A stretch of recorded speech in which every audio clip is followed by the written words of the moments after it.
tey nag ñu doon def visite ci chantier yi nga xamante bi nii moom la commune de Thiès Est am le matin maa ngi koy wax ma ni ñun yàlla dafa def nous avons hérité d'une commune boo xam ni toutes les priorités le cadre de vie l'éducation la santé mais l'éducation la santé dafa nekk deux secteurs yoo xamante ni c'est des hyper priorités moo tax gis nga ci suba ak léegi visité nañu l'école Abdelkader Ndiaye l'école Lamane Ngom ak Faye école Fayou nga xam ne bu ci nekk la commune def na fa ñaari salle de classe yoo xamante ni on les a réceptionnés ce matin nous sommes à l'école Aïdina Fall bientôt les travaux vont terminer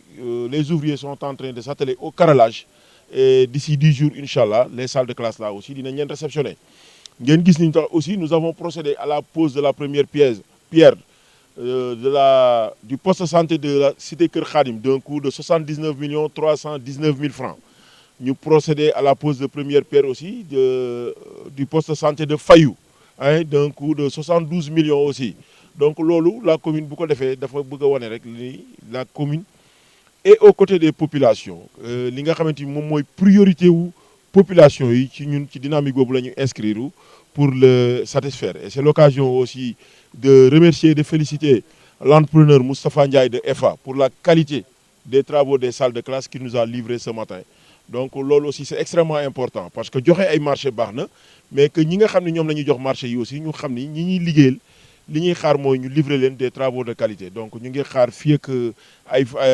d'ici 7 mois pour que poste de santé yooyu aussi ñu def la pose des premières pierres ñu livrer ñu ay postes de santé yoo xam ni ce sera des postes de santé de qualité avec un logement pour le personnel médical aussi on a prévu dans cette loi maa ngi doon fàtte sax la réhabilitation et l'extension du poste de santé de Cité Niakh nga xamante ni jaar nañ fa sànq aussi nga xam ne l'entrepreneur Moustapha Ndiaye aussi moom moo yor les travaux. Nous avons été à R100 parce que R100 le problème qui se posait mooy il y avait pas de logement pour le personnel médical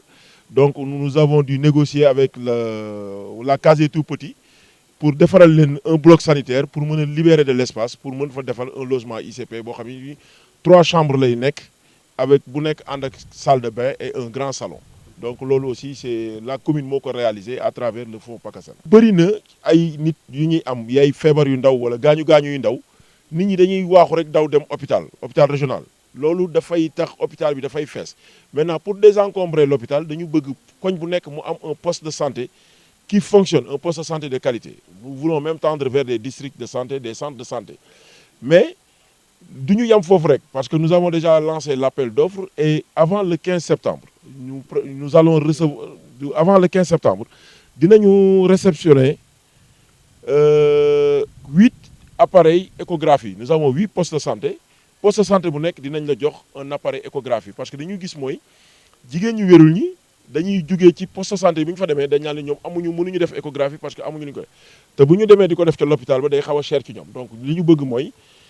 pour les soulager ñu def ci poste de santé bu nekk benn appareil échographie pour que bu ñu demee foofu ñu mën ko def à moindre coût et plus proche de ses ailes donc loolu avant le 15 inchallah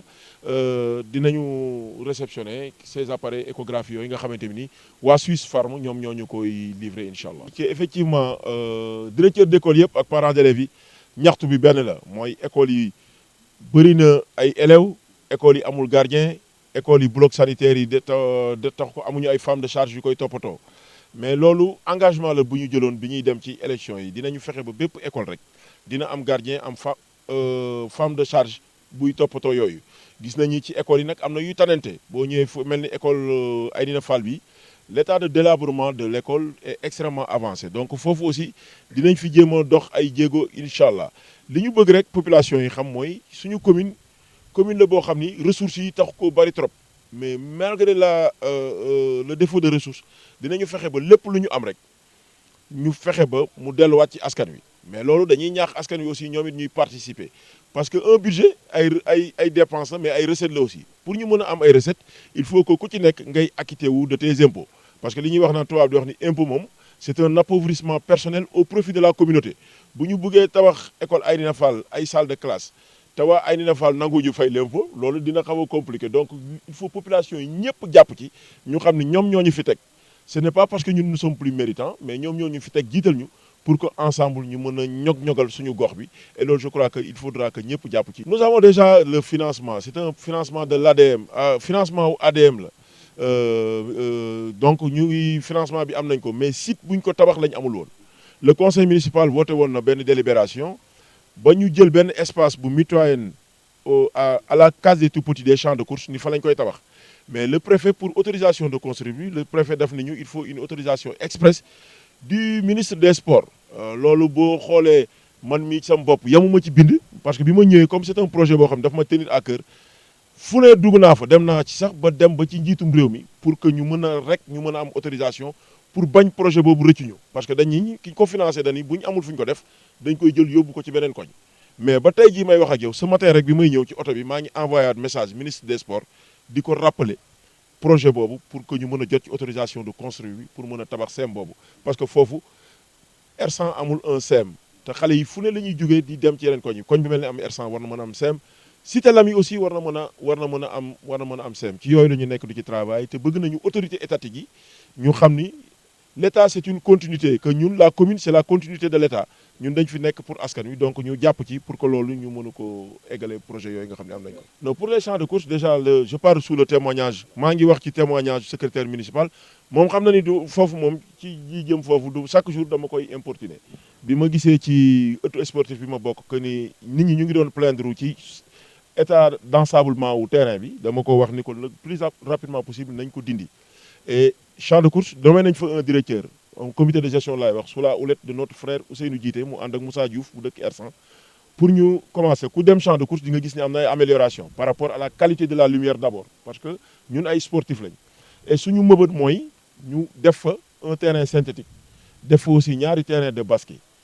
pour que ñi nga xamante ne aussi dañuy yëngu ci wàllu basket ñuy am fu ñu mën a sporter parce que fépp dañ ko bëgg a aménager nous avons un projet avec Carrefour et li ñu bëgg mooy nañu nit ñi ñaanal rek fii ak ay fan incha allah dinañ gis ni matérialiser nañ projet boobu loolu moom mooy suñu rêve mooy def champ de course un gazon synthétique pour que xale yi mën a am fu ñu mën a tàggatee seen yaram